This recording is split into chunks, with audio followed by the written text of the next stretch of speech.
Hello out there, I'm the oldest nerd. We decided today to talk about and revisit Star Wars, now called Episode 4 A New Hope, to see if I had the same kind of reaction to it that I did on first viewing on the big screen back in 1977.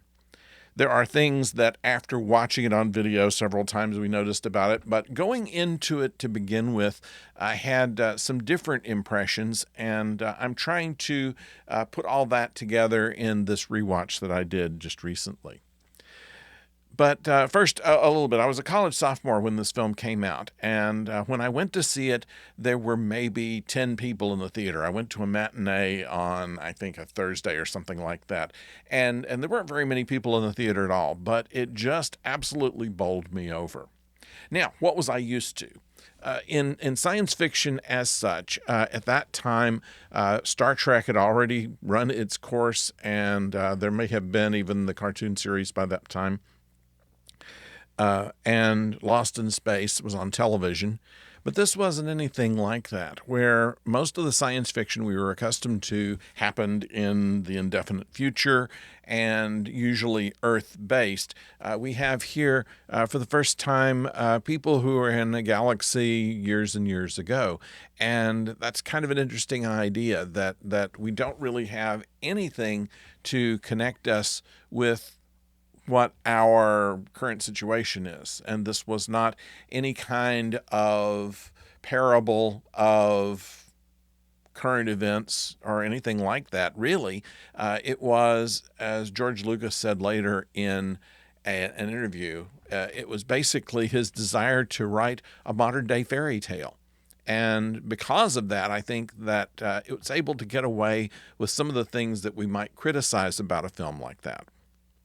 What I was used to, besides Lost in Space and Star Trek, which were basically people from Earth, they get in a ship and they go places. But before that, there was Forbidden Planet. We'd seen that. That was a movie that you would see every once in a while on a late show or a Saturday matinee on television.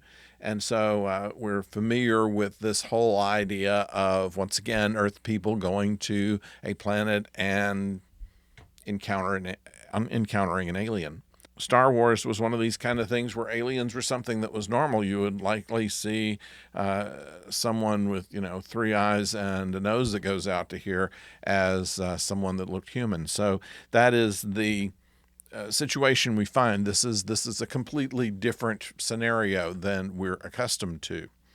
And yet it had so much in common with things that I used to watch as a kid. When I was about 10 years old, when my parents got their first color television in the 60s, I was about 10 years old, and my friend and I would come and watch on the old black and white TV, which was put in another room. And and the shows we were watching were in black and white, it didn't matter. We were watching the after school stuff that one of the local stations did. They did a Pete Smith specialty, either Buck Rogers or Flash Gordon, and Superman.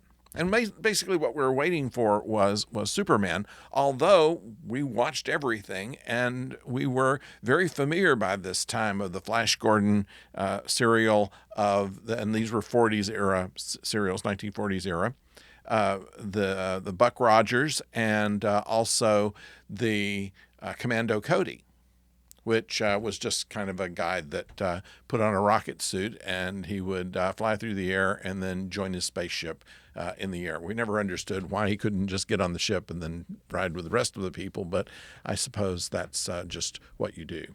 Nevertheless, these serials of the 40s that were shown on television were something that no doubt influenced George Lucas as well, because there was a lot of that in this. Especially looking back later at the Buck Rogers serials, which I have on video. It was, immediately he finds himself way in the future, and he has no problem figuring out how to fly their ships and take a quick trip to Venus on his first day in the 25th century. And so this is kind of how we find here, how does a farm boy who's used to basically riding the equivalent of a tractor operate a fighter plane. And in this case, it is, of course, just the way that it was done in the serials. You assumed that your hero was going to be able to fly or drive whatever it was that needed to be done, and there was no question to it. And in Star Wars, there's no question to that as well.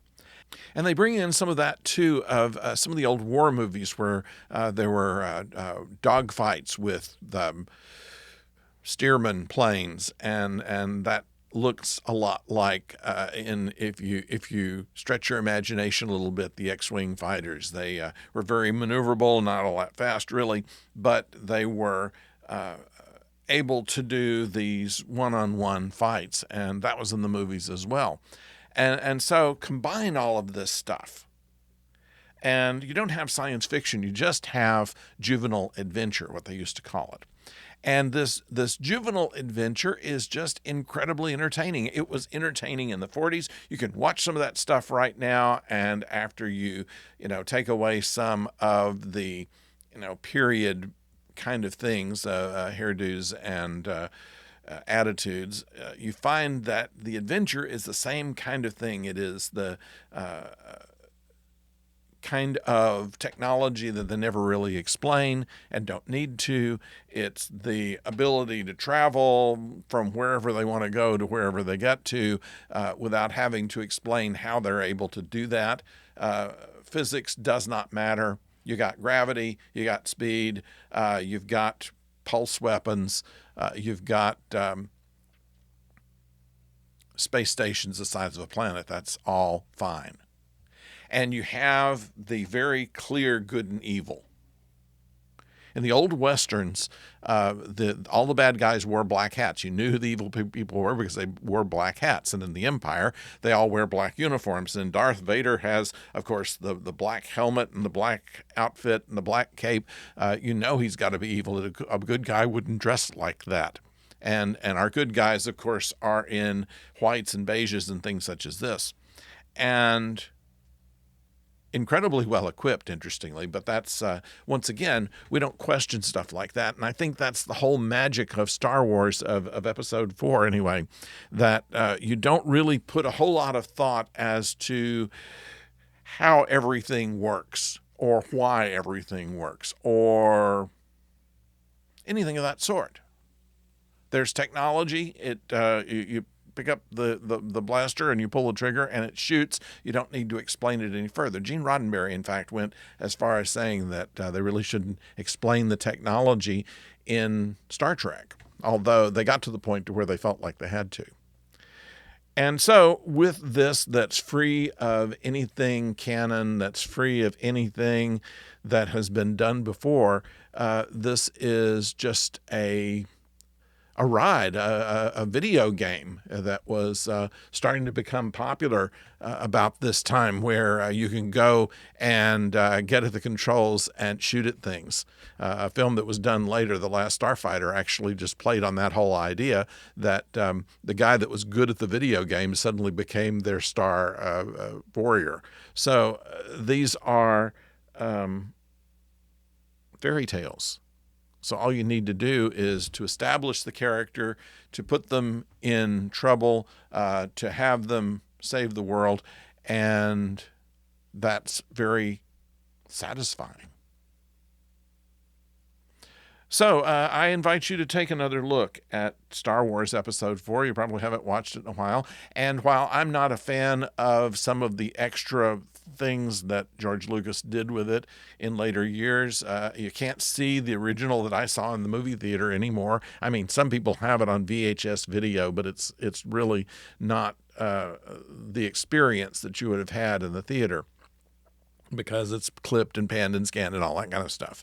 But the spirit of it continues on. The production values have improved through some of Lucas's tinkering with it, but it does not harm the story itself, and that's really what it is. We don't worry about the dialogue. We don't worry about the inconsistencies as to how Princess Leia calling Han Solo Flyboy without having any knowledge of how he happened to get there with Luke. You don't question how she knew who Ben Kenobi was when she would know him as Obi-Wan Kenobi, and only Luke found out recently that his name was Obi-Wan. So amazing that he would say Ben Kenobi to her and she would immediately understand that. So these little things go in, but they don't really matter, because the pacing of all of this was such that the action continues. It is a game. It's a roller coaster ride. You simply don't have time to question anything, and that's just fine. That's what that movie was about. It was to be a fairy tale, a fun ride, and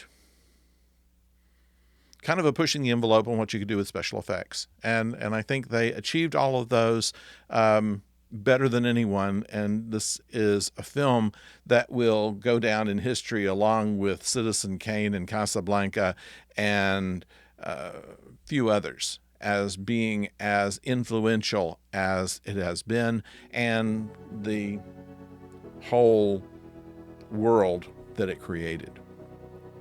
So I'd like to know what you think about this. Please put it in the comments below, and if you like what we've done here, we may find another couple of old movies and talk about them as well. So please let us know in the comments what you think, and if you've not subscribed, subscribe. Please do so. And until next time, don't go far.